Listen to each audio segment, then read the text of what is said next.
Halo pemirsa, Anda menyaksikan News Update, saya Valerina Daniel. Kini kami akan mengajak Anda untuk mengikuti konferensi pers yang dilaksanakan oleh Menko Polhukam Luhut Panjaitan terkait aksi anarkis sopir taksi hari ini. Itu semua ada dalam undang-undang, tetapi memang dalam undang-undang angkutan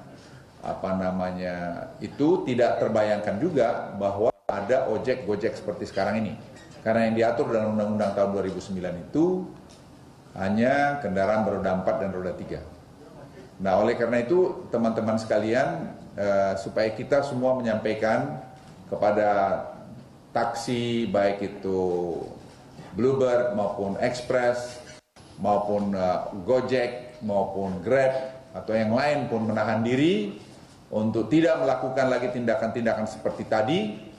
Saya ulangi seperti tadi yang sampai men-sweeping, karena kami akan mengambil tindakan tegas dan sudah mulai melakukan itu.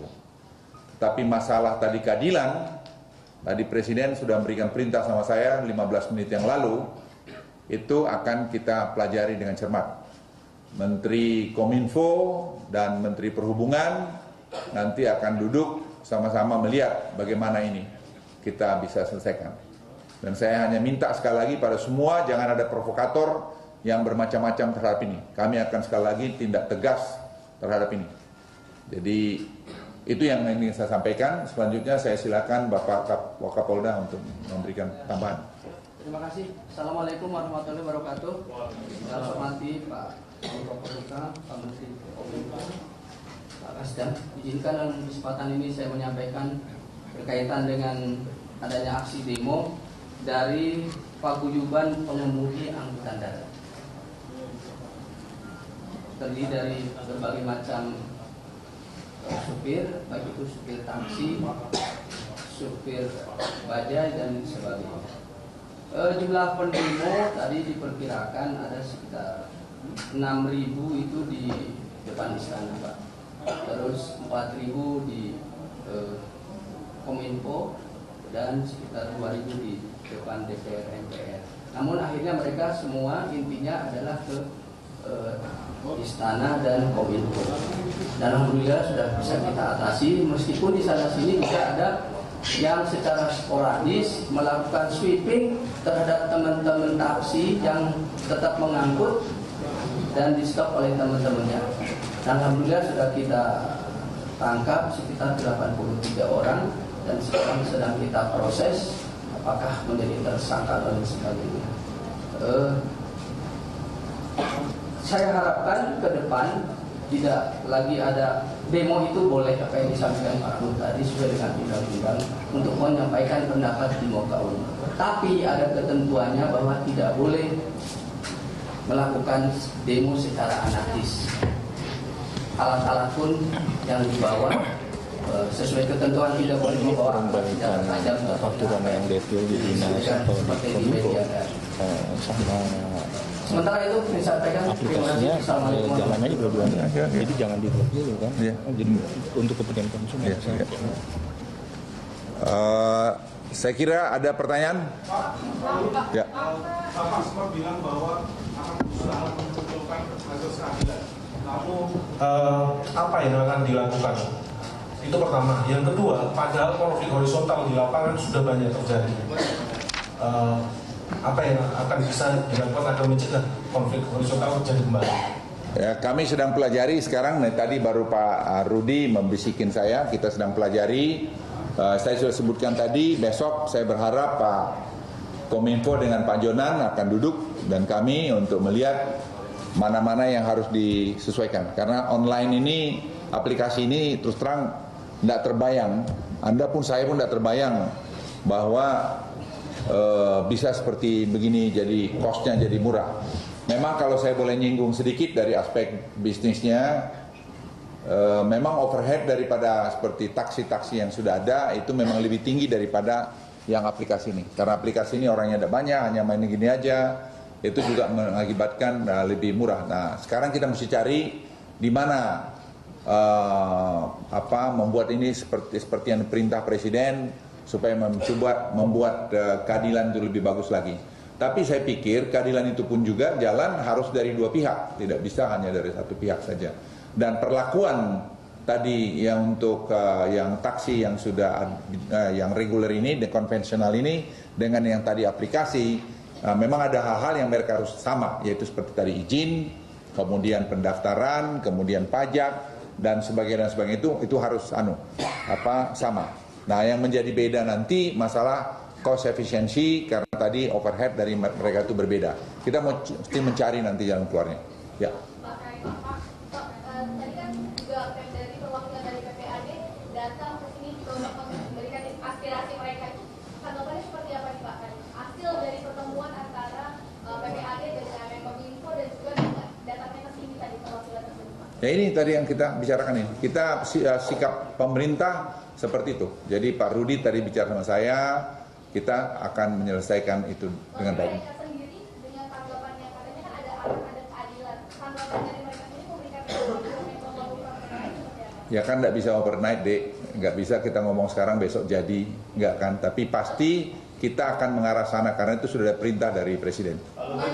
Ya. Lalu apabila nanti ada kesempatan mungkin kan mempertemukan dari perusahaan taksi konvensional dengan pengelola aplikasi online. Ya, kami akan temukan. Tadi pengelola Grab dengan Gojek juga ada di sini. Nanti tadinya kita inginkan ada dari konvensional, tapi karena satu lain hal tidak bisa. Tapi besok saya pikir akan bisa. Tadi Bapak menyebutkan tentang posnya ini akan dilakukan penyetaraan atau seperti apa? Ya, kita lihat nanti. Ini saya masih baru dari rapat sana kemari baru saya tadi terpikir mengenai itu. Ya.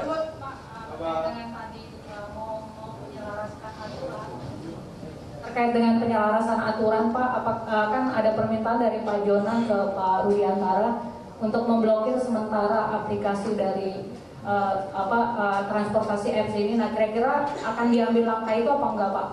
Karena kita butuh dari tadi kan salah satu tuntutan dari mereka juga itu Pak, untuk memblokir sementara sampai ada kejelasan aturan dari pemerintah tentang aplikasi apps ini. Makasih Pak. Kalau kita tutup aplikasi ad ini juga nanti berapa ratus ribu lagi yang ribut, sama saja. Tidak akan menyelesaikan masalah. Jadi kasih waktu kita untuk mencari solusi yang terbaik. Saya pikir itu. Jadi jangan seperti tuntut sekarang langsung bilang ya, langsung besok jadi, tidak sesederhana itu juga. Ya sabarlah, kita kan perlu waktu. Kan sudah tahu kita mau merubah itu bukan seperti balik tangan. Silakan. Ya kita lihat, karena merevisi undang-undang itu kamu tahu bisa setahun 2 tahun. Jadi bukan soal gampang ya. Kita mesti cari format yang pas. Kita tidak mau juga berlama-lama. Kita cari. Ya kita lihat nanti mana yang terbaik. Ada Pak Lambok di sini di belakang saya yang sudah saya minta tadi untuk mulai melihat apa yang kita lakukan dari aspek hukum secara benar. Kita juga tidak ingin mengulangi kesalahan karena tidak ada yang salah. Saya koreksi. Kita tidak terbayangkan bahwa perubahan teknologi itu begitu cepat, yang begitu banyak dampaknya sekarang ke kehidupan kita. Kita nggak tahu 5 tahun lagi juga teknologi dampak perubahan apa lagi dalam berbisnis di dunia ini. Ya. Jalan apa yang dipertimbangkan? Jalan yang ingin yang dibahas itu apa? Ya kita mau melihat mungkin yang konvensional harus merubah cara bermain dia. Sekarang juga saya dengar tadi Grab juga membantu aplikasi kepada kepada Express ya, dan juga mungkin ke Bluebird. Ya memang harus melihat, nggak bisa lagi enggak, karena itu sekarang sudah terjadi di lapangan. Silakan Mas Hera, kalau nggak ada ya silakan. Ya.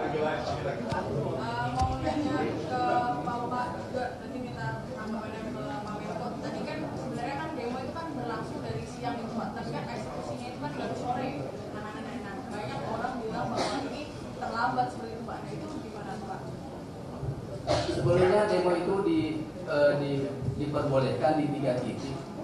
1 di DPR, 2 depan istana, 3 dekat patung Kuda. Nah, begitu teman-teman taksi ada yang membawa penumpang, terus di-sweeping oleh teman-teman yang lainnya, sehingga mereka demo di tempat lain. Kan demo sebetulnya dia sweeping. Alhamdulillah polisi juga sudah bisa bertindak, sehingga konsentrasi kita di 3 titik itu. Begitu ada kejadian, anggota kita, anggota Polri dibantu oleh teman-teman dari TNI sudah menyebar dan bisa kita tangkap 83. Bahwa berarti tidak ada lagi surat izin untuk melakukan demo lagi buat besok. Surat pemberitahuan. Surat pemberitahuan maksudnya tidak ada lagi buat besok. Nah, malam ini kita akan koordinasi bersama dengan dari Grab, dari Dinas Perhubungan Provinsi dan pengemudi taksi yang lainnya untuk mengkomunikasikan kegiatan ke depannya di Polda Metro Jaya. Ya, tetap silakan aja kan secara normal kan untuk melaksanakan kegiatan. Ya, sudah ada penjagaannya. Ke para Kapolres sudah kita himbau untuk melakukan penjagaan dan pengamanan sehingga mereka ada kepastian tentang keamanan tersebut.